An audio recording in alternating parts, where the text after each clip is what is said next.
2024 Executive Committee meeting of the California Commission on Disability Access. I'd like to... We're not able to hear online. Oh, yeah. Okay. I'm not speaking into the... Can you hear me now? It's a little bit better. I think you got to get your mouth right next to it. Can you hear me now? Much better. Okay. I'll try not to breathe into the mic. So I'd like to welcome everybody to the October 2nd, 2024 California Commission on Disability Access Executive Committee meeting. I'd like to call this meeting to order. Let's see.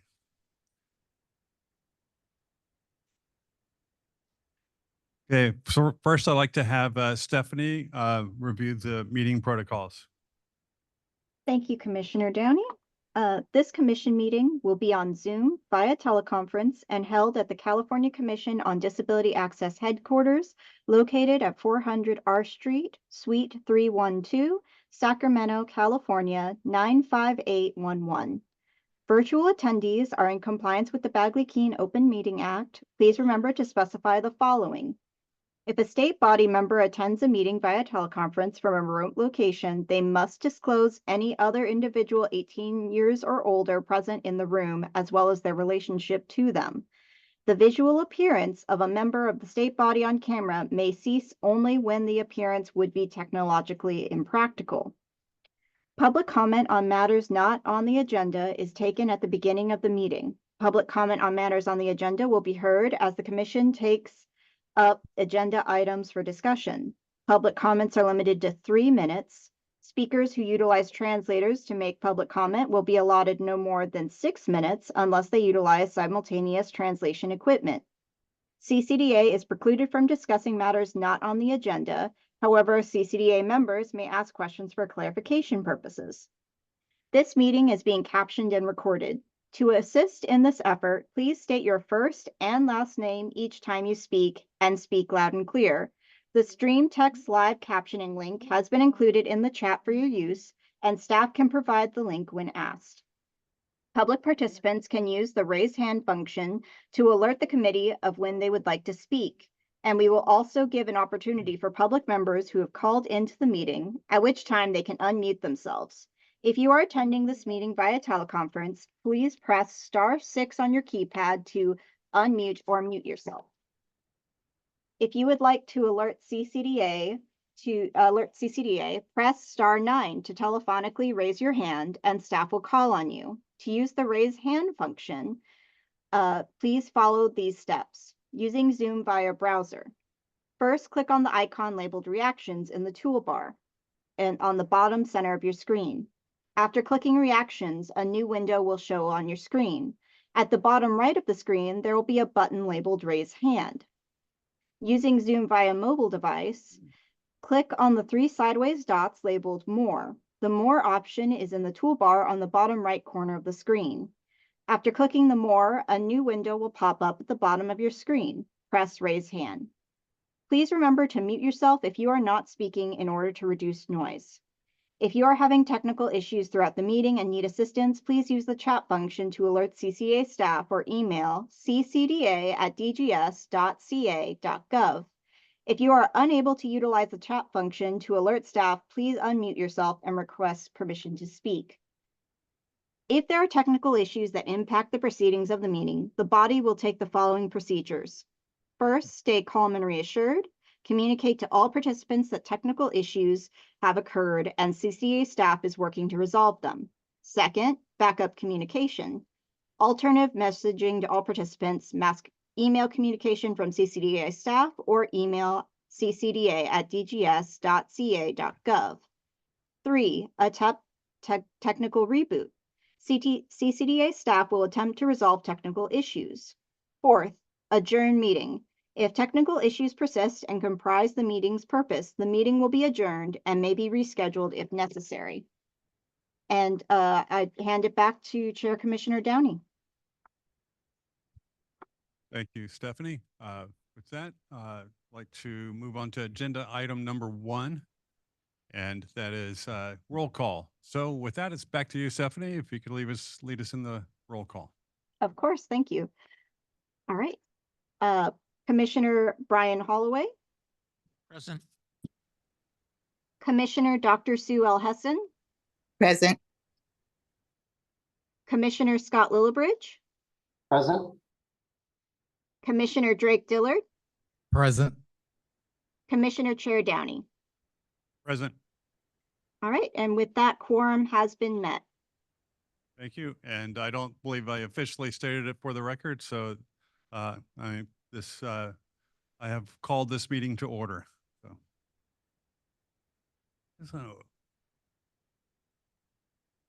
So agenda item number 2, the approval of the June 5th Executive Committee meeting minutes. Are there any questions? Are there any comments or corrections from members of the Executive Committee here in person? Hearing none, are there any comments from executive commissioners, committee members present? Sorry, I'll get my act together here in a second. Joining us virtually. Hearing none, let's see.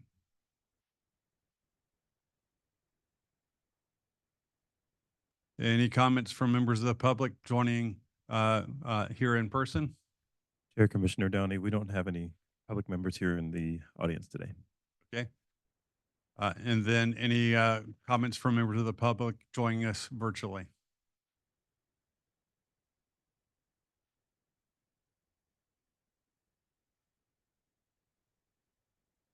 Stephanie, is there anyone, are you able to confirm that no one is raising their Yes, hand? sorry, I was just looking. There are no hands raised or comments in the chat at this time. Okay, thank Chair you. Downey, this is Commissioner Holloway. I'll move approval. Thank you. Can I have a second? Commissioner Dillard, second. Commissioner Dillard, second. Thank you. So with that, I think we'll need a roll call vote by Stephanie. Could you lead us in that? Of course, thank you. Commissioner Holloway, Aye. Commissioner Dr. L. Hessen, Aye. Commissioner Lillibridge, Aye. Commissioner Dillard, Aye. Commissioner Downey. Aye. All right, and with that, the motion carries. The minutes have been approved by a vote of 5-0. Okay. Thank you, Stephanie. This is Chair Commissioner Downey. So it brings us to agenda item number 3, and that's comments from members of the public on items that are not on the agenda. So are there any members of the public here in person that would like to make a comment?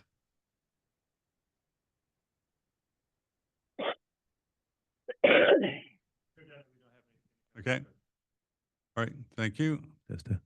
And any members of the public joining us virtually that would like to make a comment? Commissioner Downey, there are currently no hands raised or comments from members of the public attending in chat. Okay, well, thank you then. We'll move on to agenda item number 4, and that's the Executive Director Financial Reports. And for that, I'll turn it over to our Executive Director, April Dawson Rawlings. Thank you, Chair Commissioner Downey. This is April. And first, I'm going to give my verbal report about program highlights, any vacancies, reappointments, and any staffing updates. And then I will turn it to the financials. And for my own training, if the interpreters think I'm speaking too quickly, because I've gotten that feedback before, just let me know and I will slow down. Some program highlights for you is that CCDA conducted a listening forum for the business and disability community in July in Orange County. And the attendees included representatives from 3 chambers of commerce and the Area Center for Independent Living. We also had a panel discussion that included a training moment by our own state architect and CCDA Commissioner Ida Claire. And we also had the CEO of the Newport Beach Chamber of Commerce, as well as representatives from the Dale McIntosh Center, which is the independent living center serving Orange County and serving the disability community, as well as a local certified access specialist. And it was a really good discussion. And I look forward to talking later in this agenda about our next listening forum. We also partnered with the Pacific ADA Center on our final 2 webinar trainings for the year in July and September. In July, we talked about the ADA then and now, as it was the 34th anniversary of the ADA this year. And in September, we hosted a conversation for businesses and a training moment about how to be prepared for the busy holiday season. So a lot of businesses are gearing up for the holiday season a couple months in advance. They're doing their hiring and training their staff and thinking about how they're going to display their products for sale and their programs. And so we gave a moment about how to make accessibility fun and how to make it achievable for businesses during that busy season. I also wanted to share that I was very proud to be invited by Governor Gavin Newsom's office to a Disability Pride event at the governor's office. I was one of several attendees who were mostly appointees and advocates representing the disability community. And I have to say that as a person with a disability and someone who works in state government, I was very proud that the governor recognized the need to acknowledge the people that work for him who have disabilities and to have that kind of an event. And it was also really great to get to know some of the other appointees in disability related focused boards, commissions, and departments, and to network. It was a great moment for CCDA.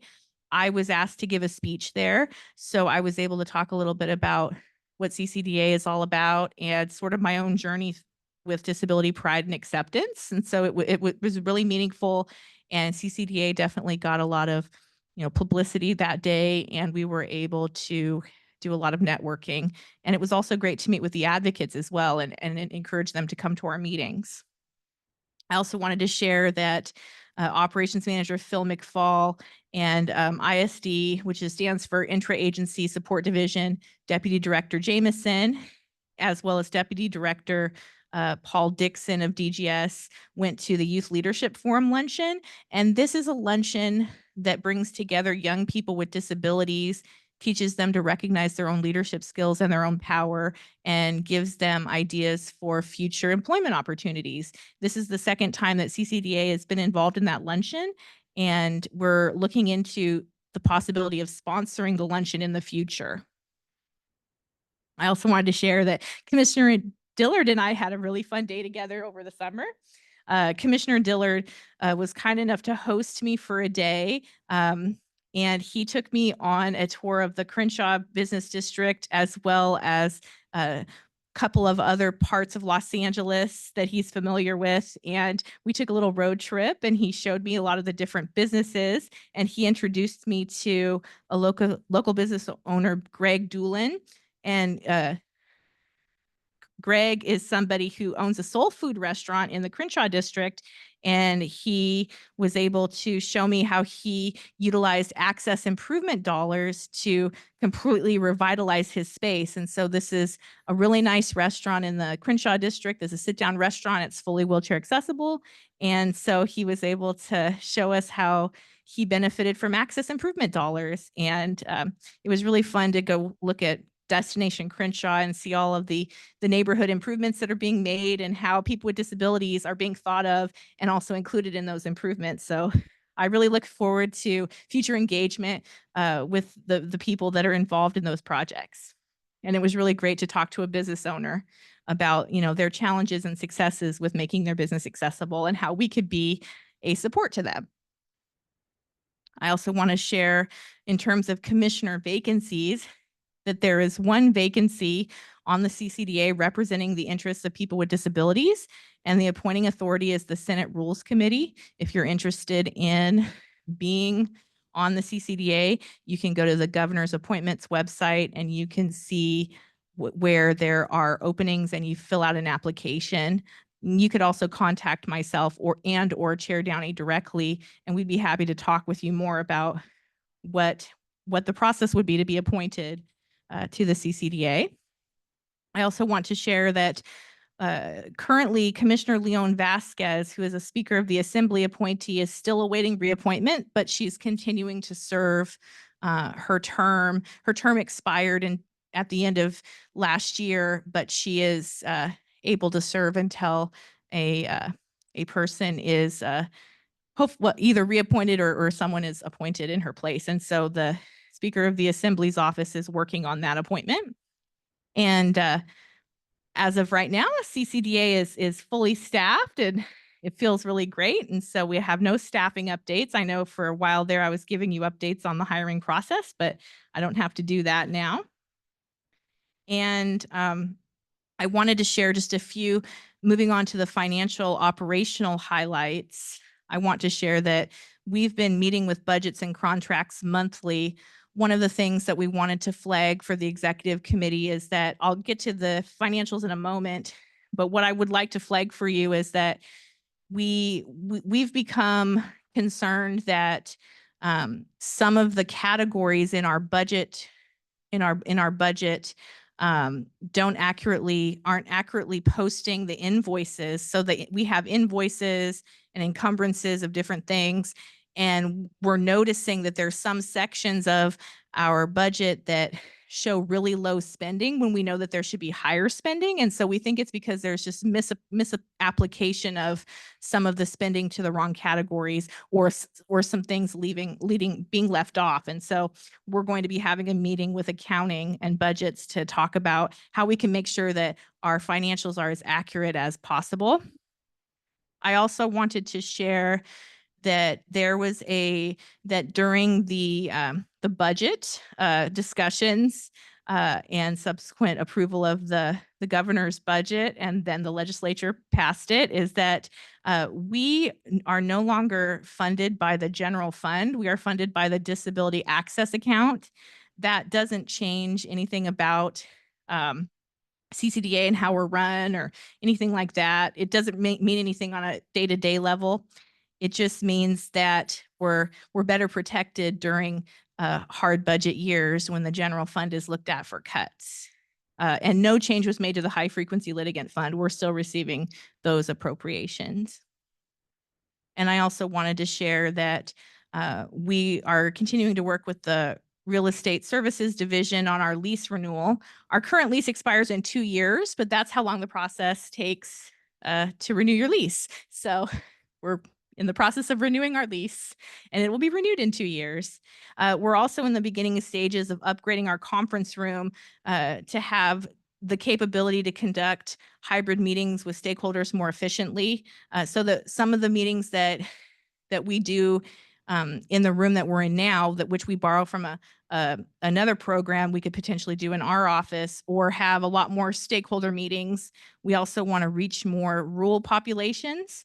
So we're really excited that we're going to be upgrading our conference room with some Teams equipment, with like a screen and some fancy things that Phil is better. It's better. Phil knows how to articulate better than I do, but Phil's the lead on that project.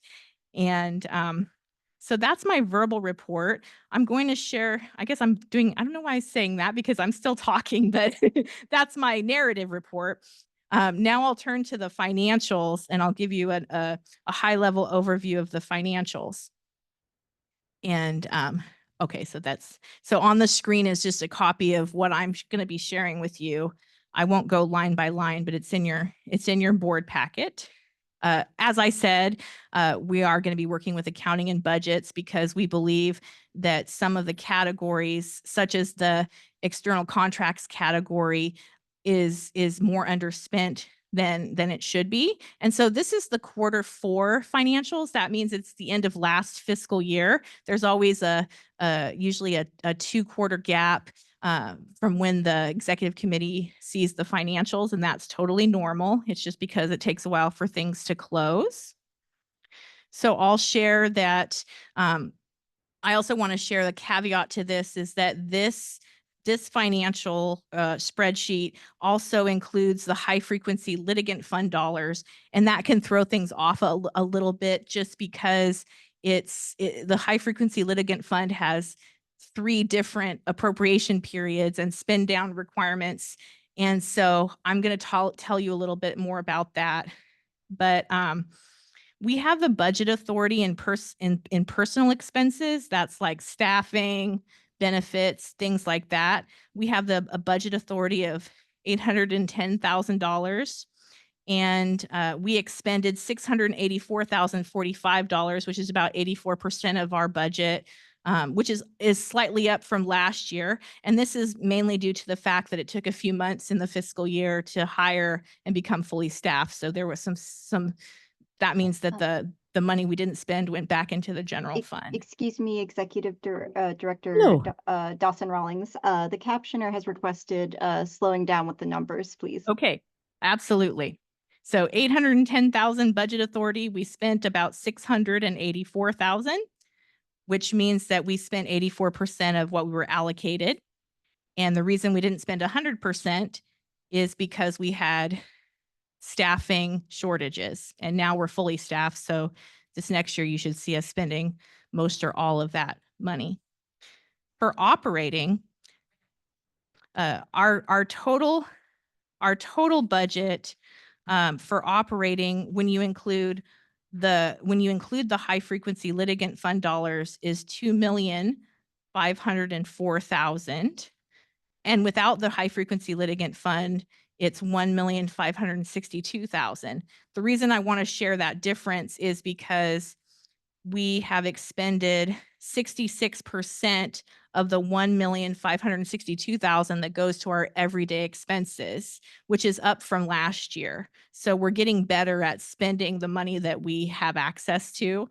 And like I said, I believe that number should be at least 10 to 20% higher, which is why we're meeting with accounting and budgets to find out why it looks like our expended money looks lower than I think it should be. So I wanted to share that with you. Last year, we spent $1,219,950 in operating expenses. my last thing I'd like to share with you is about the high frequency litigant fund. We currently have 3 different allocations, which totals $942,000 in money. These funds come from court fees that are paid by high frequency litigants, and we get about 50% of those fees goes to our program. And we have to date spent $297,339. We still have a couple of years to pay to spend down the funds that we've been allocated. And then we also get additional appropriations from the Budget Act on top of those. And so we are on track to spend down the appropriations from 22-23 and 23-24. The 21-22 appropriation is included in this financial report, but it's expired now. We no longer have access to those funds because the appropriations expired. So I will continue to give updates on our spend downs. But overall, this looks very good. We continue to get better at spending down the resources that we have and being efficient and utilizing them in the way that the legislature intended. And I will continue to update the executive committee about making sure that we're talking to accounting and budgets to give you the most accurate data on our financial spending. And with that, that concludes my report, and I'm happy to answer questions. Okay, thank you. This is Chair Commissioner Downey, and thank you for that report. April Dawson Rawlings. I'll get used to it. So are there any questions or comments from members of the executive committee that are joining us here in person today?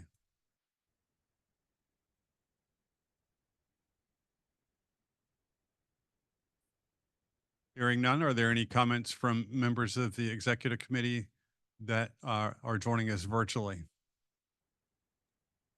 Chair Commissioner Downey, there are currently no hands raised from committee members attending virtually. Okay, thank you. Uh, Bill, are there any members of the public that have joined us? Hi, Chair Commissioner Downey. No, there's still nobody here. With that, I will move on to any members of the public that are joining us virtually that would like to comment on this agenda item. Oh, Chair Commissioner Downey, Commissioner Ramirez has their hand raised and would Okay. like to comment. Thank you, Commissioner Ramirez. Hi, good morning, everybody. This is Hector Ramirez calling from Los Angeles County. Definitely appreciate the report. And really, again, I just want to, again, give kudos to our executive director. The recognitions and acknowledgement both of the governor's office and our state legislators are really becoming aware. Really reflects both on the way in which the executive director has been included in a lot of the discussions and positions. And so I just really, again, wanted to comment that as a reflection of the hard work of that the executive director does in this position. And then just notably, again, I really wanted to thank the efforts to really continue making the meetings hybridly accessible for stakeholders. Definitely, this commission sets the standard at the state level for a lot of our disability-based organizations and commissions, and how accessibility is just so essential. And I know, as you will discuss further on, a lot of organizations are really excited for the visit to Los Angeles to really see in person and experience what it's like to be part of a stakeholder engagement process that is really, really truly accessible. So again, just wanted to thank the executive director for this report. Thank you. Chair Commissioner Downey, there are no other hands raised or messages in chat from members of the public. Okay, thank you. This is Chair Commissioner Downey. With that, we'll move on to agenda item number 5, and that is review of the 2025 CCDA calendar. And with that, I'll turn it back over to our Executive Director, April Dossing-Rawlings. Thank you, Chair Commissioner Downey. This is April. At the final meeting of each year, the final calendar meeting of each year, which is usually in October, the CCDA Executive Committee approves the calendar of meetings for the upcoming calendar year. And so that is what we have in front of you today.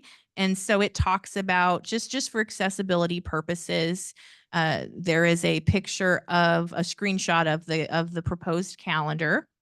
And it talks about how the full commission would meet in March, June, and October of next year. The executive committee would also meet in March, June, and October, about 2 weeks before the full commission. The legislative committee would meet 2 times next year in April and August. The checklist committee would meet in May and September. And the Education and Outreach Committee would meet in April and July. And then in November and December, we traditionally do not have meetings, because not just because of the holidays, but also because we sort of use that as sort of a work period, a staff work period to gear up for the annual report templates and data and special projects, and building some relationships for the next year, and gearing up for for any webinars or community events that take place like right before the holidays. So that's why we typically don't have committee meetings then. It's sort of, we joke that it's called downtime, but that's not really what it is. So welcome any thoughts about the calendar. This is what we've prepared that we believe would help us accomplish our work for the next year, and happy to answer any questions you may have. Thank you. This is Chair Commissioner Downey. I have reviewed that with you. However, I would like to ask in the future if this is a spreadsheet document, if it could be shared in its root form-based file system, such as Excel. It's far more readable than through a screen reader than a PDF of a chart. So that would be helpful in the future if that could be done. Absolutely. I'm going to make a note of that, and we'll make that happen. Thank you. Any other comments from members of the executive committee that are here in person? It's Commissioner Dillard. I'm trying to remember there was some discussion around the checklist committee and the name. And there was some discussion around changing that name, I believe. This is April. Yes, that at the last checklist committee meeting, we had a checklist committee member, and it not just last committee meeting, it's been a couple of committee meetings that the checklist would like to change their name to better reflect what they do. And there is an idea on the table to change it. I was thinking that it would be a good idea for that to be a part of our strategic planning process, because there might be other ways that the members of the checklist committee could engage in that process and talk about their name and what they want to do with. And I thought it would be more transparent that way than for us to just change it. And so just, I'm open to any thoughts, but that's what I'm thinking, is that would be a part of our strategic planning conversations and, Wow, that sounds great. okay. But it's definitely on the radar and will happen. Thank you. This is Chair Commissioner Downey. Are there any other comments from members of the executive committee that are here in person? Hearing none, are there any comments from members of the executive committee that are joining us virtually on this agenda item? Chair Commissioner Downey, there are currently no hands raised or comments in the chat from members of the executive committee attending virtually. Thank you. Then are there any comments from members of the public that presume haven't showed up here in person? You are correct, there is. Okay. Then any members of the public that are joining us virtually, any comments on this agenda item? Chair Commissioner Downey, there are no hands raised or comments in the chat from members of the public on this agenda item. Okay, thank you. That's Chair Commissioner Downey again. With that, we'll move on to agenda item 6. We have to vote. Can you vote Oh. on the calendar? That wasn't on my agenda. Okay. Okay, do we need a vote, or is it just, it moves on to to the full commission for the vote?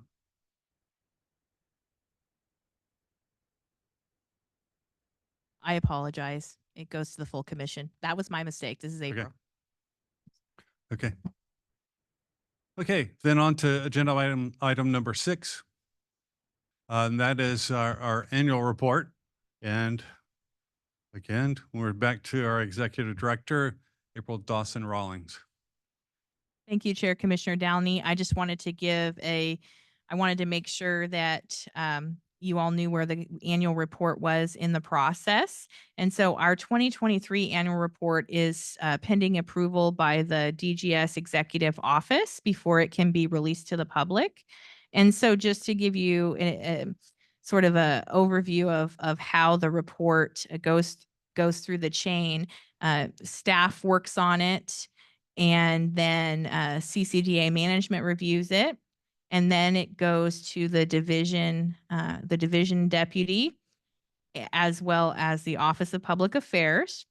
And then it goes to the Office of Legislative Affairs, and then to the GGS Executive Committee. So that is why it takes the better part of a year to release the prior year report. I have spoken with many of the commissioners who'd like to see us release that sooner. We have access to the data. We have to wait for the calendar year to close to get the data, but staff are usually ready with our part, before the legislative deadline of March 31st. And so what I'm working with DGS leadership on is to just talk about how we can work together to see if there's opportunities to address any gaps in how we can speed up the process of getting it out, while also being realistic and true to the content, to make sure we're not rushing it out as well. I will say that for those of you who are concerned about the data being released in the annual report almost a year after the data is out, I can share that we do post quarterly, every 6 months and every year on our website, the raw data. So we are getting the data out throughout the year and not just holding on to it for the annual report. And the annual report continues to be a report that I hear all the time from stakeholders, you know, such as the Business Properties Association, the Restaurant Association, and others. They use that when they educate their members about the trends in litigation, as well as keeping up on what we do throughout the years and our programs and engaging with us. So it continues to be a valuable tool. But I also acknowledge that we need to make sure that we work on being more efficient in getting it out. And so that's a team effort. So I am going to be working before we start up the 2024 annual report with trying to get it out, trying to see if we can be more efficient with getting it out sooner. Thank you. This is Chair Commissioner Downey. Thanks for that report. And just for a point of clarification, it sounds like we're getting our material out on time. Is the delay after it leaves our hands? And is the clarification you're after, is there any about things that we could do to help expedite that? Yes. Those approvals? Yes. Yes. If there's any ways that we can help those that are reviewing and approving to get it out a little bit faster.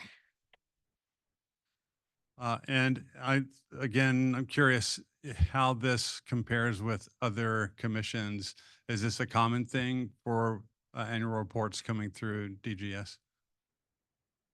This is April. What I understand is that when I've talked to others who go through, you know, different chains to get things done with annual reports, that isn't uncommon to take at least 6 to 9 months. But I think that I think that it's realistic for us to get the report out at least I would like the fiscal year to be the new deadline. I think that's really realistic. And I think that can be achieved if I work with all of our partners. Thank you. Mr. Chair Commissioner Downey, are there any other comments from members of the executive committee that are here in person?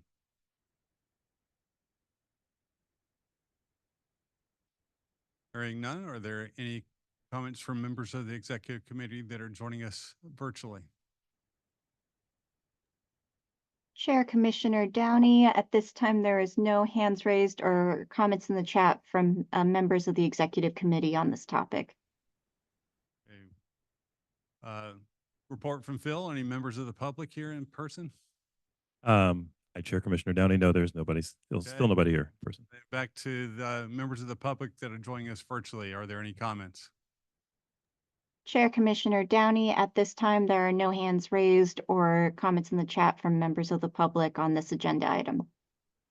Thank you. Then if there are no further comments, we'll move on to item number 7, and that is the report on the strategic plan. And that brings us back to our fearless executive director, April Dawson-Rawlings.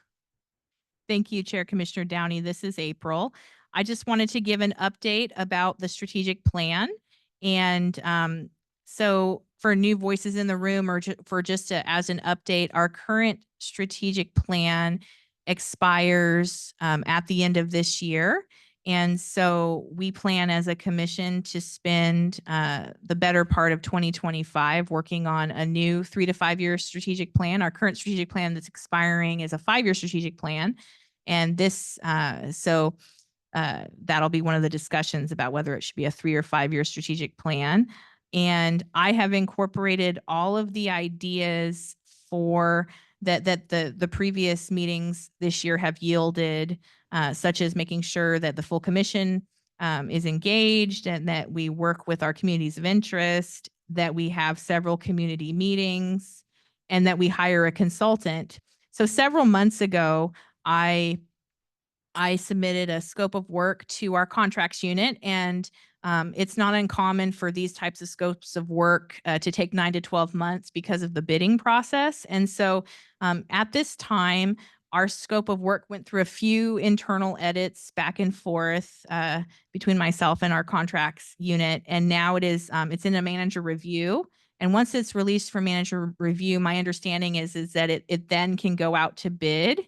And then it'll be, then preferred vendors who are registered to do business with the state can go online and see that bidding and submit proposals. And then what will happen is that there will be a application review committee that will be created.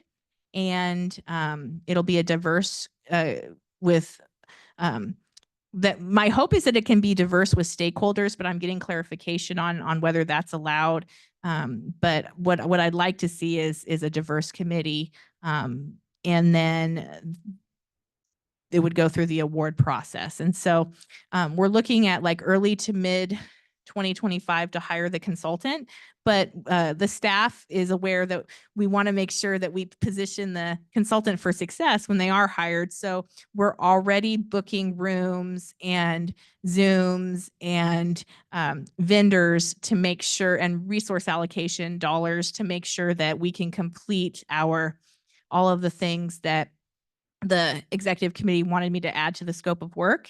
And then, of course, I will be working with Commissioner Dr. L. Hessen, who is sort of the executive committee liaison for the strategic planning process. So I'll be working with her and the consultant to get us all up to speed and be ready to conduct that work. And that is my report about where the strategic plan is at this time. Thank you. Thank you. This is Chair Commissioner Downey. With that, are there any comments from members of the executive committee that are here in person?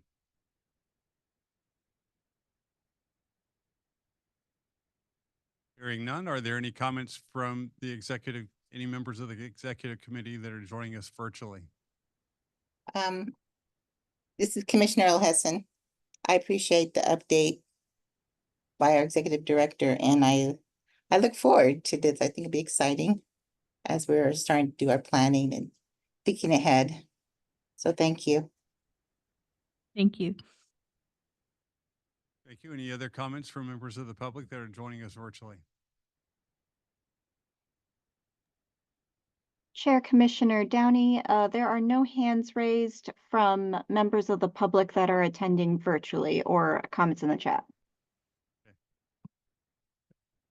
I'm sorry, I skipped over the phantom public Yeah, there's still no one here. person. So if there are no further comments, we'll move on to agenda item number 8. And that's our discussion on current projects, bringing us back to our executive director, April Dawson Rawlings. Thank you, Chair Commissioner Downey. And this agenda item is just a quick staff update on some of the other projects that we're working on that don't require a substantive update at this time. We are well inside the accessible parking campaign outreach phase. Last about a week or two ago, it feels like it went by really fast, but about a week or so ago, I presented our accessible parking toolkit for the construction industry to the Contractor State License Board, and they're very excited about it. And they're going to post the PDFs to their website, and they're going to be talking with us about doing a joint press release as well as some trainings, some co-trainings together. And they were really interested and gave good feedback, and there was a good conversation around that. And I also wanted to share that if you would like physical copies of the accessible parking toolkit, we have them in our office. Just let me know, and we can, you can take some before you leave, or we can mail them to you. And we also have the PDFs on our website. We're in the process of getting those PDFs translated as well into I believe it's 12 languages, and looking forward to that. We're also going to be partnering at the end of the month with the Georgia Silk, and they helped to create a movie about the Americans with Disabilities Act. And it was a wonderful movie with a lot of historical perspective. And I think it's a really good primer for business people who may need to learn about, and not just business people, but as one of our stakeholders who may want to learn about like the history of the ADA and how it came about and how it applies to today's world. And so we're going to be hosting a Q&A about the movie and show some clips of the movie. And Commissioner Dr. L. Hessen is going to be the moderator. So, and we're planning to have a panel, and we're really looking forward to that. I'll give more information about that in future meetings at the we'll give a reminder about that at the full commission meeting, but I believe it's on October 29th. And if I'm wrong, staff will tell me and you're allowed to tell me. And so those are just some of the things that we're working on. We also are working with the Department of Rehab and others on finalizing the website accessibility toolkit. We do have a working draft, and we're just we're looking for some expertise on just getting another pair of eyes on it to make sure that we have it ready to release. I also want to share that I'm very proud. I'm very proud of our outreach coordinator, Presley Strother, because of her efforts, we were able to pass our 6-month social media pilot, which means that we now are able to continue to release our social media content on our own handle. So for our Facebook and YouTube, we are able to release in partnership with the Office of Public Affairs our own content under our own logo, and really, really proud of that. And so we're going to continue to do that. And thanks to all of you who like our page and subscribe to our YouTube channel.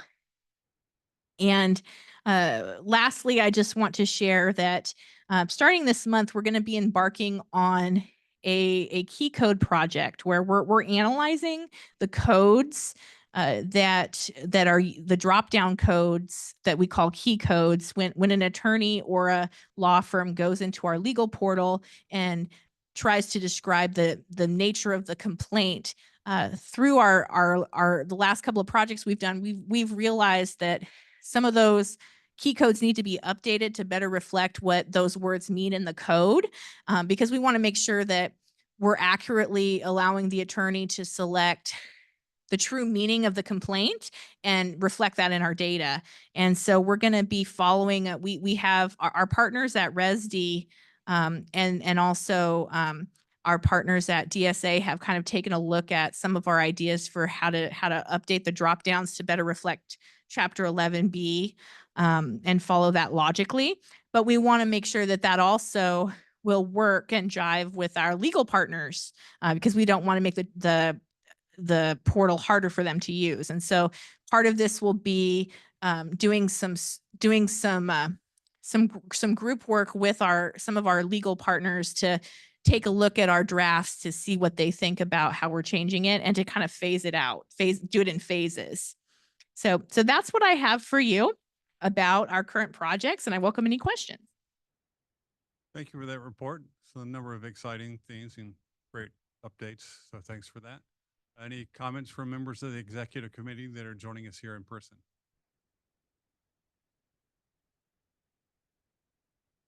Hearing none, are there any comments from members of the executive committee that are joining us virtually? I just have a quick comment. I'm excited. Please identify yourself. I apologize, excuse me. Commissioner El Hessan. I just have a quick comment and I look forward to the webinar actually and moderating it with our one of our stakeholders, the Silk, in regards to the ADA.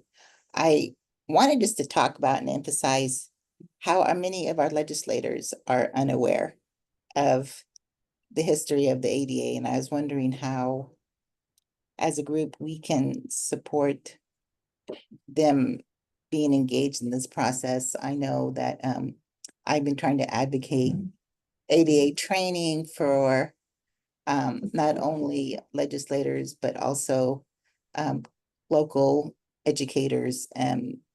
So I just wanted to share that, put it out there to our executive council to find out how we can better market or encourage them to become more engaged and so forth. Just my thoughts and ideas. Thank you. Thank you. Thank you. Any other comments from members of the executive committee that are joining us virtually? Chair Commissioner Downey, there are currently no hands raised or comments in chat from members of the executive committee attending virtually. Okay, and Phil, how's my phantom public friend? There is still no one in attendance. Any members of the public that are joining us virtually that would like to comment on this agenda item? Chair Commissioner Downey, there are currently no hands raised or comments in the chat from members of the public attending virtually. Okay, with that then, is back to Chair Commissioner Downey. We will move on to agenda item number 9. Let's see. And that is a report on listening forums. So we're all ears again. Executive Director April Dawson Rawlings. Thank you, Chair Commissioner Downey. This is April. I just wanted to share briefly that our 2025 forum planning is well underway, and we are planning a forum for the greater Los Angeles area, for the peninsula, for the Fresno area, the San Diego area, and we're also in conversations to potentially host a forum or webinar for businesses in the San Gabriel Valley region, as well as the Sacramento Valley region. And I've also, I met with Commissioner Lillibridge and Commissioner Holloway a few weeks ago, and they gave me some great ideas for how we can engage the economic corridors, the PBIDs, the economic development corridors, like in Sacramento, you have like the Stockton one and others, because a lot of those corridors is where a lot of the high frequency litigation is happening. And so we want to support those corridors and invite them to to help us develop some trainings. And we're talking about having an early morning version for some of those groups so that they can come before work, and we can give them breakfast, and we can partner with like the California Business Properties Association to give them the breakfast, and also to do some training and also discussion. And it was really great to hear from Commissioner Lillibridge and Commissioner Holloway about just not assuming what the businesses need, but going to them. So I've been sending emails and getting ready to set up meetings with some of the executive directors of some of the PBIDs and economic corridors, so that we can find out what their challenges are, so that we're not just assuming what their challenges are. So really looking forward to that. And so that's what we're planning for 2025. And I welcome any questions or conversation. Thank you for that report on listening sessions. Are there any comments from members of the executive committee that are joining us here in person?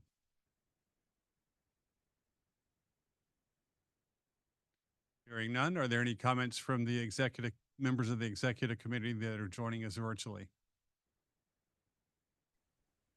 Commissioner Earl Hessen. Okay, thank you. Thank you. I wanted to find out, when you said the greater LA area, what areas were you thinking of targeting, and how we can best support you who are down here in the southern area, the LA area? Thank you, Commissioner Dr. L. Hessen. We've been having conversations with the city of Los Angeles and thinking about, the greater LA region has like Pasadena and like downtown LA and some of those other communities as a start. And then we would like to kind of work our way down to San Diego. So in between, I'd love to talk with you about how to make sure that we reach out to your area, as well as I know Commissioner Ramirez is engaged in the county level as well as the Riverside area. So we definitely want to, particularly because our 2023 data indicated that all over Los Angeles is where the high frequency litigation trends happened in 2023. So we definitely don't want to just do greater LA. We want to go all of Southern California. We just have to do it in pockets. So I welcome your feedback on how to best to make sure we're doing that. A lot of the communities who have been reaching out to us, a lot of the webinars we've been having and prior listening forums has yielded a lot of Southern California communities and municipalities who've been contacting me and saying that they'd like to have like a webinar or a training for their staff. And so I think that some of the forums might be virtual and some of them might be in person, so we could get, the most people and be able to do that with our resources. Thank you. Okay, great. Because I've been partnering with Long Beach City Councilwoman Mary Zendejas, who's also a wheelchair user and has post-polio. And so we've been really trying to also do more work in regards to educating the business community on ADA and legislators. So I was wondering if you were interested in looking in the Long Beach area also. That's why I was wondering. So we could talk more about that. Great, thank you. Thank you. Thank you. Are there any more comments from members of the executive committee that are joining us virtually? Chair Commissioner Downey, there are currently no hand raised or comments in chat from other members of the executive committee. Okay, thank you. And Phil, any updates on our public here in person? Chair Commissioner Downey, no members of the public. Okay, thank you. Any comments from members of the public on this agenda item that are joining us virtually? Chair Commissioner Downey, there is currently a hand raised from Commissioner Dr. Profasa. Thank you so much. I did want to comment that I had the good fortune of attending several of the listening sessions that we did with the Pacific ADA Center, and everyone was outstanding. And they covered so much material in a short hour. And I just wanted to commend April and our staff and the ADA Center, specifically Jan Garrett. They were truly outstanding. So thank you. Thank you. Thank you. Any other comments from members of the public that are joining us virtually? Chair Commissioner Downey, there are no other hands raised or comments in chat from members of the public attending virtually. Okay, thank you. If there are no further comments, we'll move on to agenda item number 10, and that's a discussion on bylaws. So for that, back to our Executive Director, April Dawson-Rawlings. Thank you, Chair Commissioner Downey. This is April, and I just wanted to talk with you about the bylaws. We have before you the final workup of our bylaws, and I wanted to just share that over the last year, the staff, in partnership with the executive committee as well as the Office of Legal Services at DGS, has looked over these iterations. And it's in our bylaws that the bylaws should be reviewed every 2 years by the executive committee. And then I understand that the executive committee would like to make sure that the full commission adopts them. And I had a conversation with Chair Commissioner Downey about this the other day, that what we focused on for this was mainly making changes to, deleting sections that were no longer relevant, updating appropriate California government code sections, deleting language that was redundant or repetitive, and then also adding sections that were missing from prior iterations of the bylaws to better reflect how CCDA does business. I want to emphasize that this draft does not fundamentally alter anything about our scope or change names of committees or does anything to change the way that we currently do business. It's just a better reflection of how we do business. And I'd like to thank our AGPA, Abigail Ridge, who has been the staff point person coordinating these edits. And I'm not going to, I know you all love my vocal stylings, but I'm certainly not going to bore you with every single edit. What I'm going to go through is I'm just going to share I'm not going to go over the strike throughs or the edits to, correcting the code language or anything like that. What I'm going to share is what the additions to each section would do to that section. So I'll be very brief so that there's enough time for conversation. So what we made sure to add in section 2 was we wanted to add language that stated that the commission as a whole has authority and that no one individual should act alone to set choices and policies for the body. That's very common for boards and commissions to say that. And that's an accurate reflection of what that truth is that no one commissioner can decide to act alone and speak on behalf of the commissioner or do votes on behalf of the commission, for example. And then in section 4, meetings of the commission, what we did was we added information about how we define meeting attendance and how the appointed members join committees, as well as how at the end of each year we vote for the calendar. So we made sure that was added to this iteration. We also talked about the definition of a quorum and how we include public comment in our meetings. And we made reference to policies that might change over time. So we didn't describe them. We just talked about that those policies exist, such as how to get a reasonable accommodation and how to arrange travel. Under the membership category, number 5, we clarified the definition of ex officios and talked about how they can serve and vote as members of a standing or ad hoc committee. And we also talked about how public stakeholders, such as those in the checklist committee that were mentioned earlier, how they can be appointed to committees and what that process is and what their term would be. And we talked about how vacancies of public stakeholders on our standing and ad hoc committees happen. And so again, these things I'm sharing are all things of how we do our business. They just weren't in the bylaws and staff, and we all felt that they should be. It talks about, also number 5 talks about how people who are currently still serving in an expired term can continue to do so until they're reappointed by their appointing authority. And we also talked about per diems because there wasn't anything in the bylaws giving the government code about our per diems. And then in section 6, we noticed that we really needed to talk about the immediate past chair position, make sure that that was, clearly codified in the bylaws, and talk about what the immediate past chair is supposed to be doing. Because traditionally, CCDA has had an immediate past chair who acts as sort of like the legacy person who can talk about why certain decisions were made in the past, for example. And also a conversation in section 6 about, actually that's the same one, and about committee chairs.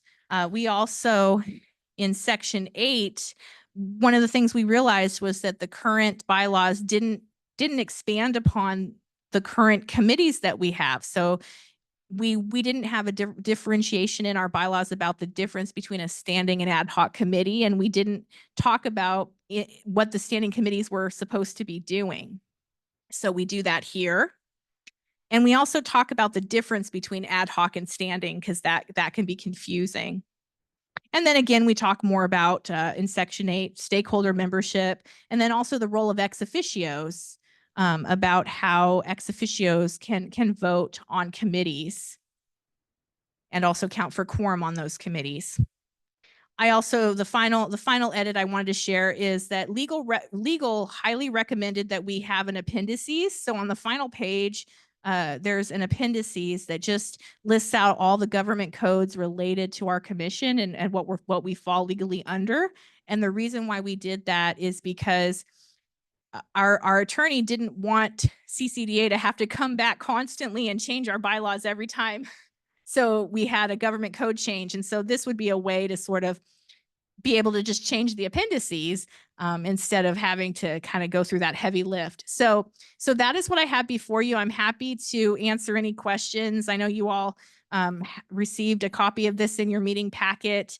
And if you have any questions to drill down on specific areas or you had any concerns, otherwise, my hope would be that we could have your support to move this forward to the full commission, and then the full commission would vote on the bylaws, and then they would be our bylaws until, and then by the time we're finished with our stakeholder process with our strategic plan, then more substantive or creative changes to how we do our work might come from that. So, and then we could, that would be around the time we would be getting ready to revise our bylaws again.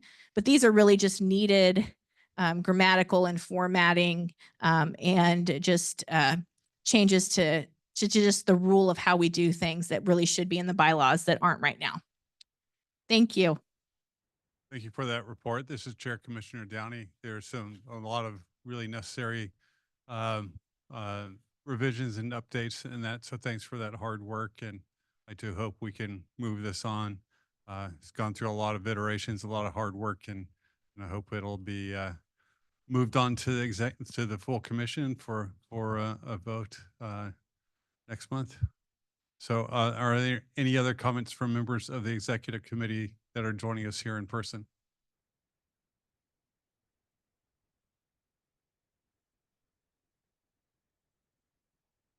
Hearing none, are there any comments from members of the executive committee that are joining us virtually? Chair Commissioner Downey, there are no hands raised or comments in the chat from members of the committee that are attending virtually. Okay, thank you. Correct me if I'm wrong, but I haven't heard any members of the public come into the space.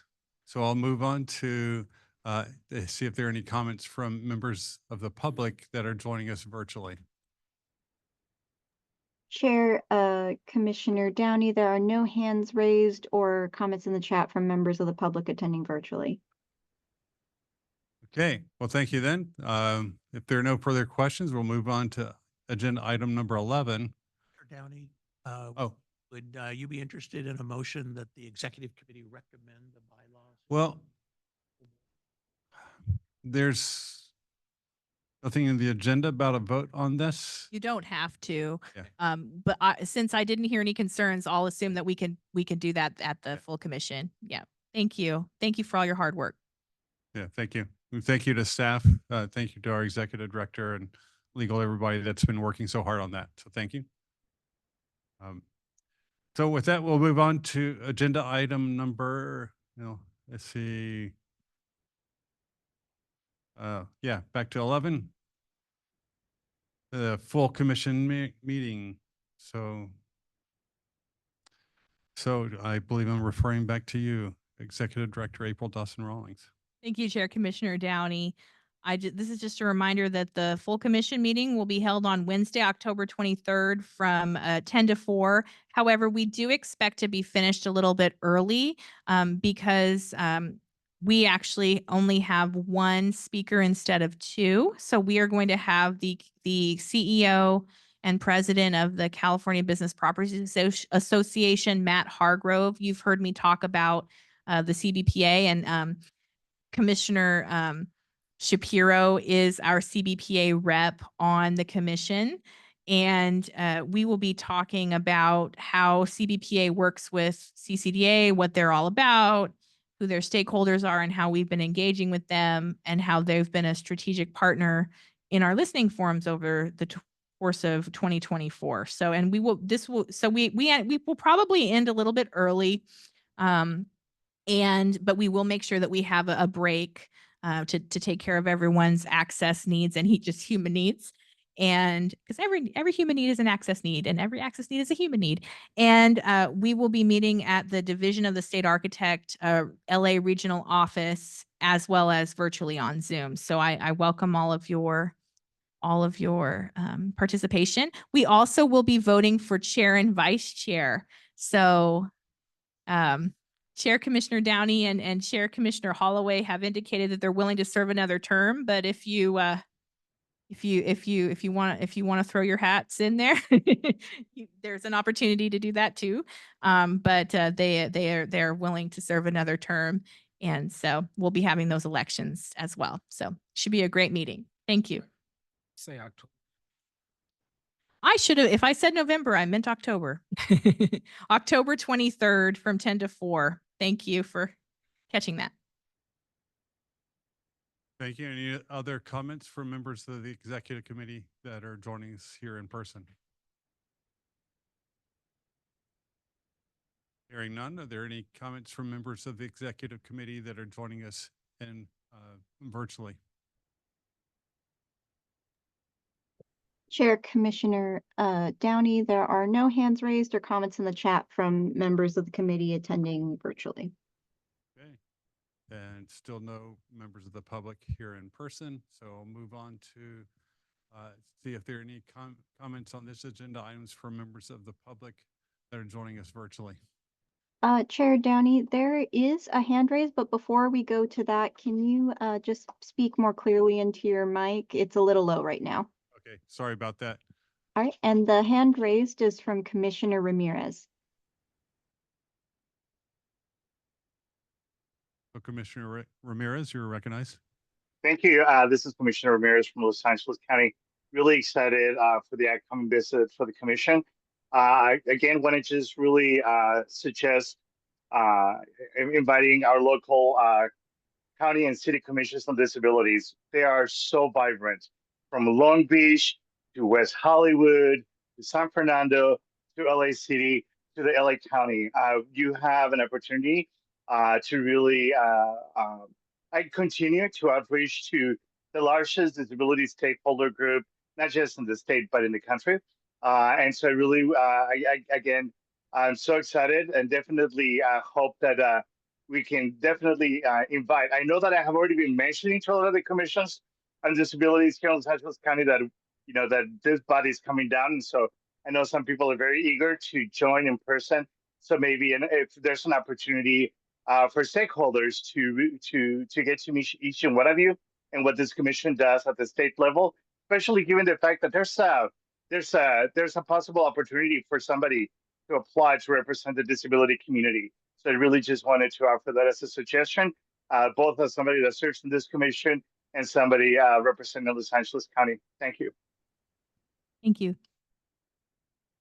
Thank you. Are there any other comments from members of the public that are joining us virtually? Chair Commissioner Downey, there are no other hands raised or comments in the chat from members of the public attending virtually. Okay, thank you. This is Chair Commissioner Downey. With that, then, if there are no further questions or comments, we'll move on to agenda item number 12, which is suggestions for future agenda items. So for that, are there any comments from members of the executive committee that are joining us here in person?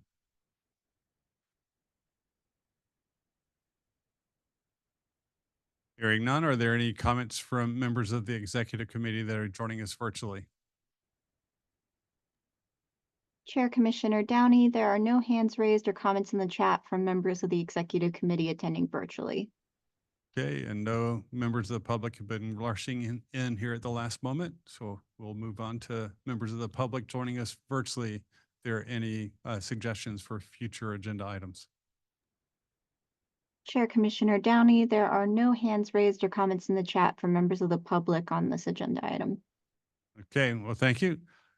So just as a reminder, so the full commission meeting will be held on Wednesday, October 23rd, 10 to 4. We've been through this, so I'll skip over it. We've been through that once, so.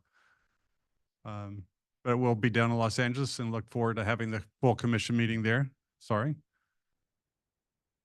And so that brings us to agenda item 13, and that is a motion to adjourn. So could I have a motion to adjourn? So moved. Please identify yourself. I apologize.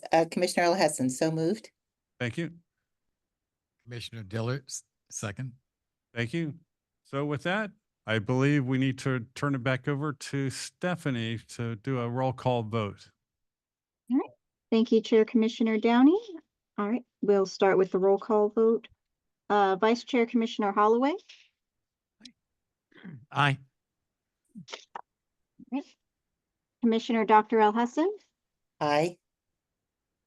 Commissioner Lillibridge. Aye. Commissioner Dillard. Aye. Chair Commissioner Downey. Aye. And with that, we have five votes to adjourn. Thank you. With that, the ayes have it. This meeting is adjourned. Thank you, everybody.